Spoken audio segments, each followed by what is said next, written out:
Next বলেছে the equation of pair of straight line, এক minute একটু, is x square plus 6xy plus 9y square plus 4x plus 12y minus 5 equals to 0. এবারে দেখো এই ধরনের problem MCQ গুলো কিন্তু এখন খুব মানে এই ধরনের প্যাটার্নের এমসিকিউ গুলো চলে এসছে মার্কেটে। এর প্রবলেম যত বড় এর উত্তর কিন্তু তত ছোট। একটু যদি অবজার্ভ করে এগোনো যায়, এর প্রবলেম দেখতে যত বড় এর উত্তর কিন্তু তত ছোট। চারটে ফ্যাক্ট এখানে বলে দিয়েছে। Represents two parallel straight line, the equation of bisector of angle between the given line is, the angle between the line is, the distance between the line is. এবার চারটে অপশন দিয়েছে 1 4 1 2 1 2 4 1 2 3 4। দেখো এখানে অনলি 1 বা only 2 বলে কোনো option নেই, তার মানে আইদার চারটে ঠিক হবে অথবা পেয়ার ওয়াইজ ঠিক হবে। এবং খেয়াল করবে ডি নম্বর বাদে কোথাও কিন্তু অপশন 3 আর দ্বিতীয়বার নেই, ওই ডি নম্বরে গেলেই অপশন 3 আছে। তাহলে যদি চারটার মধ্যে কোনো একটা না হয় তাহলে আমার অপশন 3 আর নতুন করে ভাবার কিছু নেই। প্রবলেমগুলোকে একটু খেয়াল করবে, প্রথমেই ওই ডেল্টা ভ্যালু চেক করতে যাবে না।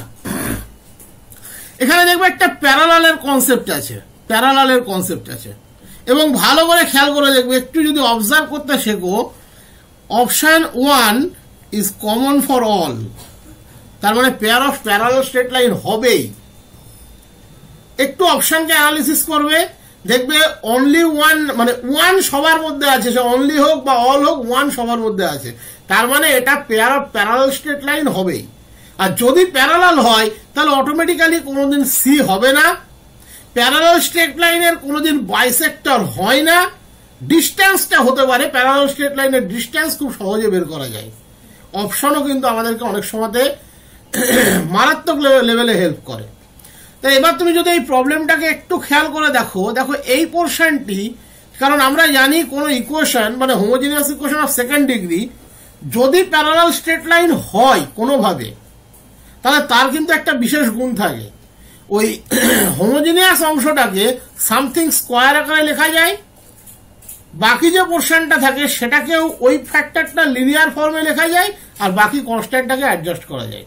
দেখো খেয়াল করে এখানে যে পোর্শনটি আছে এটা হচ্ছে এক্স প্লাস 3y তার স্কোয়ার, প্লাস পরের যে ঘটনাটি বললাম এই পোর্শনটি থেকেও একটা x plus 3y into something common আসতে বাধ্য, তাহলে 4 into x plus 3y minus 5 equals to 0।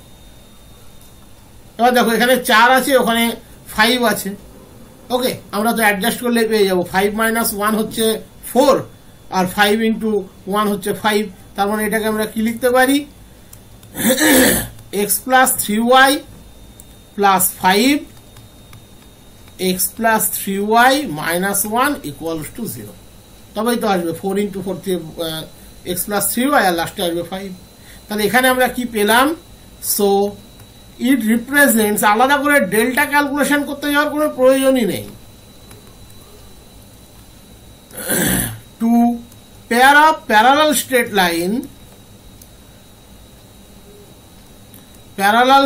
Line x plus 3y plus 5 equals to 0, x plus 3y minus 1 equals to 0। যেহেতু প্যারালাল স্ট্রেট লাইন তাহলে অটোমেটিক্যালি কখনোই এর মধ্যে অ্যাঙ্গেল থাকবে না, অ্যাঙ্গেল 0,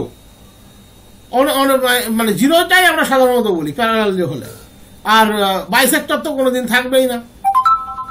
ওকে, এবার থাকলো তাদের ডিস্টেন্সটা কিন্তু বের করা সম্ভব। Distance between them 5 minus of minus 1 1 plus 9 6 by root 10।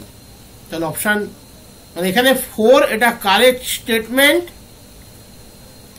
1 এটাও কারেক্ট স্টেটমেন্ট, তাহলে অপশন হিসাবে আমরা নেব 1 and 4। Option A, this is the right option. আশা করি প্রবলেমটি ভালো লেগেছে। এই ধরনের প্রবলেমগুলো একটু অবজার্ভ করবে, অবজার্ভ করলে এর মধ্যে কিচ্ছু থাকে না, খুব সহজ জিনিস হয়ে যায়। নেক্সট বলেছে if the pair of straight lines ax square plus 2hxy minus ay square equals to 0, bx square plus 2gxy minus by square equals to 0 be such that each bisects the angle between the other. একজন বাকিদের মধ্যে অ্যাঙ্গেলকে bisect করে। এটা আমি theoretical class যখন করাবো একদম diagram দিয়েই দেখাবো, বা আপলোড যদি করি সেখানেও তোমরা পেয়ে যাবে।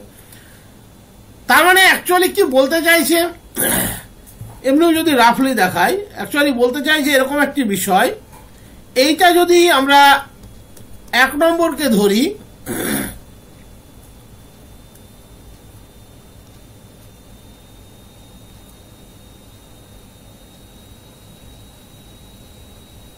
এটি আর একটিকে আমরা কনসিডার করতে পারি, মোটামুটি ছবি যত দেখানো গেল। মানে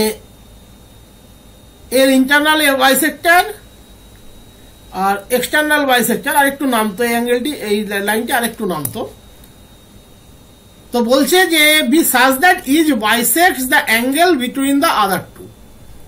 তার মানে আমরা যদি 1 নম্বরের বাইসেক্টরের ইকুয়েশন থিওরিটিক্যালি বের করি, সেটা 2 নম্বরের সাথে আইডেন্টিক্যাল হবে। 2 নম্বরের যদি বাইসেক্টরের ইকুয়েশন বের করি, সেটা 1 নম্বরের সাথে আইডেন্টিক্যাল হবে। এটা মোটামুটি একটা রাফ ছবি আমি দেখালাম। তাহলে বাইসেক্টরের ইকুয়েশন তো বের করা আমরা সবাই জানি।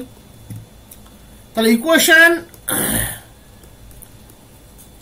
অফ বাইসেক্টরস অফ 1 আর গিভেন বাই, ফর্মুলাটি মনে আছে তোমাদের? বলতে পারবে কেউ স্ট্যান্ডার্ড ফর্মুলাটি? হ্যাঁ sir, x square minus y square by a minus b। তাহলে এখানে a minus of minus a equals to xy by h। হ্যাঁ, তার মানে hx square minus 2axy minus hy square equals to 0। এটা আইডেন্টিক্যাল টু 2। এবং যেহেতু bisector, দুটো bisector সবসময় একে অপরের সাথে পারপেন্ডিকুলারলি থাকে, তোমার ক্যালকুলেশন ভুল হয়নি। তুমি খেয়াল করে দেখো, এক্স স্কোয়ারের সহগ h, ওয়াই স্কোয়ারের মাইনাস h যোগ করলে 0, তাহলে ঠিক আছে, আইডেন্টিক্যাল টু 2। এবং এটাও দেখো যেভাবে দেওয়া আছে, b মাইনাস b যোগ করলে 0। তাহলে এবার আমরা কম্পেয়ার করতে পারি। So comparing like coefficients, like coefficient মানে x এর সাথে x, y এর সাথে y, x স্কোয়ারের সাথে x square, b by h equals to g by minus a equals to minus b by minus h। যে কোনো একটা নিলেই হবে। তার মানে ab plus hg equals to 0। Option C, this is the right option. Next problem, একদম সহজ problem. কি বলেছে? 2 lines are represented by the equation ax square plus 2hxy plus by square equals to 0. Then the slope of one line will be lambda times of the slope of other line. মানে 10টা প্রশ্ন থাকলে 2টো সহজ প্রশ্ন থাকবেই। তার condition এক্ষেত্রে কি হবে? একটা স্লোপ ল্যামডা টাইমস আর একটি স্লোপ। আমরা জানি যে কোনো homogeneous equation of second degree always pair of straight line passing through origin consider করতে পারি। তাহলে এটাকে আমরা এভাবে ভাবতে পারি, b into Y minus m1x into Y minus m2x equals to 0। Beta কেন নেওয়া হলো নিশ্চয়ই জানো, ওয়াই স্কোয়ারের টার্মটিকে অ্যাডজাস্ট করতে হয় এই ফরম্যাটে লিখলে। আর যদি তুমি lx প্লাস my ফরম্যাটে লিখো তাহলে অ্যাডজাস্ট করতে হয় না। যে যেটা নিয়ে কমফোর্টেবল সে সেটা নিয়ে কাজ করবে, কোনো সমস্যা নেই। দেন আমরা কি জানি, একদম স্ট্যান্ডার্ড ফ্যাক্টর এগুলো মনে রাখবে। m1 প্লাস m2 সবসময় হবে মাইনাস 2h বাই b, এইভাবে লিখলে। আর m1 m2 সবসময় হবে এক্ষেত্রে না, m1 m2 সবসময় হবে a বাই b। একটা মাইনাস 2h বাই b আর একটা হচ্ছে এ বাই বি। তাহলে এক্ষেত্রে বলেছে ল্যামডা টাইমস আরেকটি, তাহলে আমরা ধরে নিচ্ছি late m1 equals to lambda m2, ধরে নিতেই পারি, যে কোনো একটা রেসপেক্টে ধরে নিলেই হবে। তার মানে ল্যামডা প্লাস 1 ইন্টু m2 সমান মাইনাস 2h বাই পি লিখতে পারি, কোনো সমস্যা নেই। আর এদিকে ল্যামডা m2 স্কোয়ার সমান a বাই বি, তাতেও কোনো প্রবলেম নেই। এবারে m2 এর মানটি অ্যাডজাস্ট করলেই তুমি এক্ষেত্রে রেজাল্ট পেয়ে যাবে। তার মানে ল্যামডা m2 সমান হচ্ছে মাইনাস ল্যামডা যেমন আছে থাক m2 square 4h square by B square 1 plus lambda তার square equals to a by B. তার মানে কন্ডিশনটি কি আসছে, কন্ডিশনটি দেখো বোথ সাইডে একটা বি ক্যান্সেল হচ্ছে, 4 থেকে যাচ্ছে, 4h square lambda equals to A B into 1 plus lambda তার স্কোয়ার, এটা আমাদের কন্ডিশন আসছে। 4h square lambda equals to A B into 1 plus lambda তার square. Option A, this is the right option. Next বলেছে the transformed equation of the curve 3x, আমি ছবিটা সাথে সাথে দিয়ে দিয়েছি যাতে বুঝতে সুবিধা হয়, plus 4y plus 7 into 4x minus 3y plus 5 equals to 50 when the axes are 3x plus 4y plus 7 equals to 0, 4x minus 3y plus 5 equals to 0 is চারটে অপশন দেওয়া আছে। এই ধরনের প্রবলেমগুলো একটু যত্ন নেবে। প্রথমে একটা বিষয় এখানে খেয়াল করতে হবে, এই যে ইকুয়েশনটি দেওয়া আছে এটা কিন্তু কোঅর্ডিনেট xy এর রেসপেক্টে, ইট ইজ ox y এর রেসপেক্টে। আমি ছবিতেও দিয়ে দিয়েছি, ছবিটা ওই জন্যই দিয়ে দিয়েছি বোঝাতে যাতে সুবিধা হয়, ox y এর রেসপেক্টে, কোঅর্ডিনেটের রেসপেক্টে ইকুয়েশন দেওয়া আছে। পরবর্তীতে বলেছে 3x plus 4y plus 7 equals to 0 কে আমরা একটা অ্যাক্সেস চয়েস করব, 4x minus 3y plus 5 equals to 0 কে আরেকটি অ্যাক্সেস চয়েস করব। প্রথম যেটা বুঝতে হবে যেটা কি আদৌ চয়েস করা পসিবল এক্ষেত্রে। কেন? তুমি x এর সহগ আর y এর সহগ গুণ করে যোগ করে দেখো 0 আসছে কিনা, যদি আসে তাহলে তাদের মধ্যে অ্যাঙ্গেল π/2, তারা একটা অ্যাক্সেস ফর্ম করতে পারে। এখানে দেখো 3 4 12 আর ওদিকে মাইনাস 12, y এর কম্পোনেন্ট গুণ করো মাইনাস 12 যোগ করলে 0, তাহলে এটা অ্যাক্সেস ফর্ম করতে পারে। এবারে প্রশ্ন হচ্ছে এটা কি ধরনের মোশন। আমরা সাধারণত ট্রান্সলেশন, রোটেশন আর রিজিড মোশন, তিনটে মোশন বলেছি। ট্রান্সলেশনে শুধুমাত্র শিফটিং অফ অরিজিন হয়, রোটেশনে অ্যাক্সেস মুভ করে উইদাউট চেঞ্জিং অফ অরিজিন, আর rigid motion that is combination of translation আর রোটেশন, সেখানে অরিজিনও মুভ করে অ্যাক্সিসও রোটেট করে। এটা কিন্তু specific type of rigid motion. এক্ষেত্রে অরিজিনও চেঞ্জ হয়ে গেছে, দেখতে পাচ্ছ আমি ছবিতেও দিয়ে দিয়েছি, O dash X dash O dash Y dash. এইবার প্রশ্ন হচ্ছে আমি কাকে নিউ ও ড্যাশ এক্স ড্যাশের equation with respect to O X বা with respect to previous origin কোনটা ধরবো, 3x প্লাস 4y প্লাস 7 ধরবো না 4x মাইনাস 3y প্লাস 5 ধরবো। সবসময়তে প্রথম যেটা দেওয়া থাকে তাকেই আমরা ও ড্যাশ এক্স ড্যাশ ধরি, অপরটিকে আমরা ও ড্যাশ ওয়াই ড্যাশ ধরি। তুমি বলতে পারো যদি উল্টে নি ইকুয়েশন কি পরিবর্তন হবে? পার্টিকুলার এই প্রবলেমটির ক্ষেত্রে ইকুয়েশন পরিবর্তন হবে না। আমি ও ড্যাশ এক্স ড্যাশ যেটাকে নিয়েছি ওটাকে যদি তুমি ও ড্যাশ ওয়াই ড্যাশ নাও, আর যেটাকে ও ড্যাশ ওয়াই ড্যাশ নিয়েছি তুমি যদি ও ড্যাশ এক্স ড্যাশ নাও, পার্টিকুলার এই প্রবলেমটির ক্ষেত্রে ইকুয়েশন কিন্তু একই থাকবে। বাট ইকুয়েশনটি পরিবর্তন হতো যদি এখানে একটা স্কোয়ার দেওয়া থাকতো, ইকুয়েশন পরিবর্তন হতো। যদি এখানে একটা স্কোয়ার দেওয়া থাকতো, ইকুয়েশন পরিবর্তন হতো। তখন আমরা কাকে ও ড্যাশ এক্স ড্যাশ নিচ্ছি, কাকে ও ড্যাশ ওয়াই ড্যাশ নিচ্ছি সেটা ম্যাটার করে।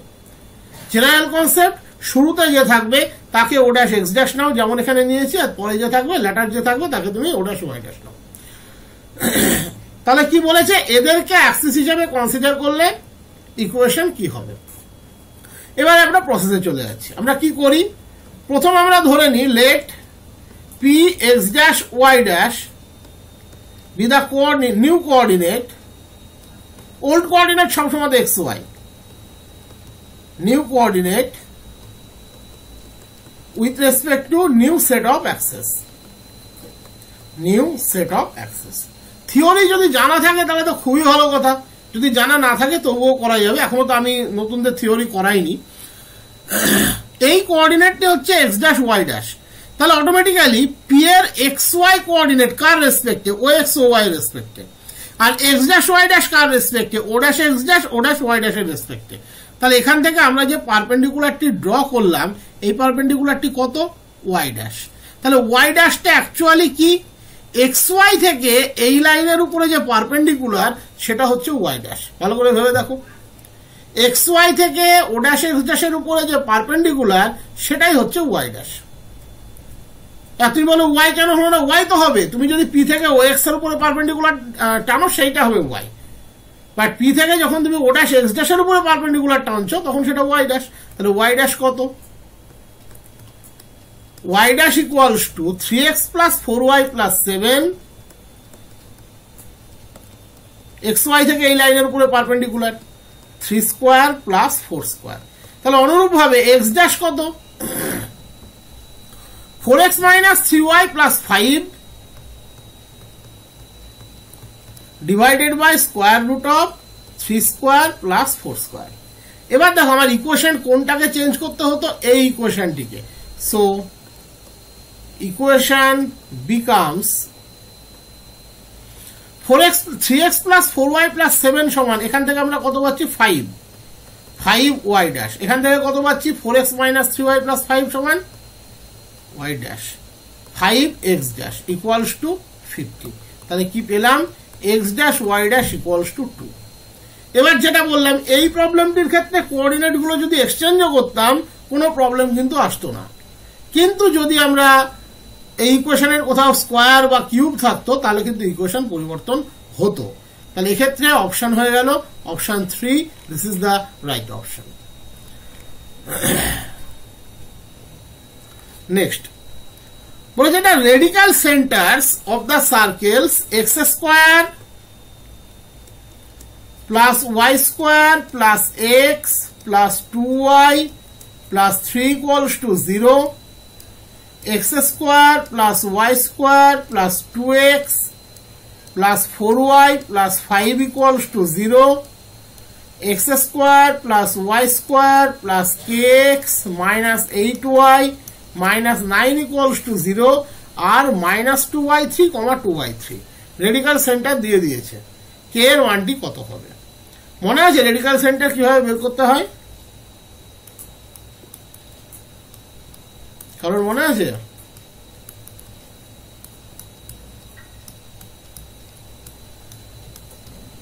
s1 minus s2 equals to 0, এটা একটা রেডিক্যাল সেন্টার পাবে 1 আর 2 এর রেসপেক্টে। 2 আর 3 এর রেসপেক্টে s2 minus s3 equals to 0, 1 আর 3 এর রেসপেক্টে s1 minus s3 equals to 0। এই তিনটে পেয়ারের মধ্যে যে কোনো দুটো সলভ করলেই তুমি রেডিক্যাল সেন্টার পেয়ে যাবে, এবং এখানে রেডিক্যাল সেন্টার দেওয়া আছে, দুটো কম্পেয়ার করলেই কে এর ভ্যালু বেরিয়ে যাবে। প্রবলেমের মধ্যে কিছু নেই। s1 minus s2 equals to 0 একটা, s2 minus s3 equals to 0 একটা, s3 minus s1 equals to 0 একটা। এই তিনটের মধ্যে যে কোনো দুটো পেয়ার যদি আমরা সলিউশন বের করি, যেটা xy এর ভ্যালু বেরোবে, that is the radical centre. s1 minus s2 equals to 0 এটাকে আমরা বলি রেডিক্যাল অ্যাক্সিস। ঠিক আছে, যারা ভুলে গিয়েছো তাদের জন্য বলে দিচ্ছি একবার। The radical Axis, radical axis of 1 and 2 is minus x minus 2y minus 1 equals to 0। আমি s1 minus s2 equals to 0 করলাম, আশা করি ঠিক করেছি। x এই minus 1 না minus 2 plus 2y plus 2 equals to 0। এটা হলো 1 আর 2 এর radical Axis. The radical axis of 2 and 3 is s2 minus s3 equals to 0। তার মানে 2 minus k, এদিকে হচ্ছে 12, এদিকে হচ্ছে 14। একবারে লিখে দিলাম 2 minus k into x plus 12y plus 14 equals to 0। এবার একটা জিনিস বলি, আমাদের S3 মাইনাস S1 করার কোনো দরকার নেই, কারণ আমরা এমসিকিউ করছি। তিনটার মধ্যে যে কোনো দুটো সলভ করলেই হবে, তাই এই দুটোকে সলভ করতে পারলেই হয়ে যাবে, আলাদা করে আর বেশি কিছু করার কোনো প্রয়োজন নেই। 4 আর 5কে সলভ করে আমরা বের করব হচ্ছে এক্স আর ওয়াই এর মান। 4 আর 5কে সলভ করে আমরা এক্স ওয়াই এর মান বের করব, সেটাই হবে রেডিক্যাল সেন্টার। সেটাকে গিভেন কোশ্চেনের সাথে আমরা কম্পেয়ার করলেই আমরা আলটিমেটলি ভ্যালু পেয়ে যাব। আচ্ছা, সেটা করতে গেলে প্রথম আমাদেরকে এখানে ওয়াইটাকে ইলিমিনেট করতে হবে।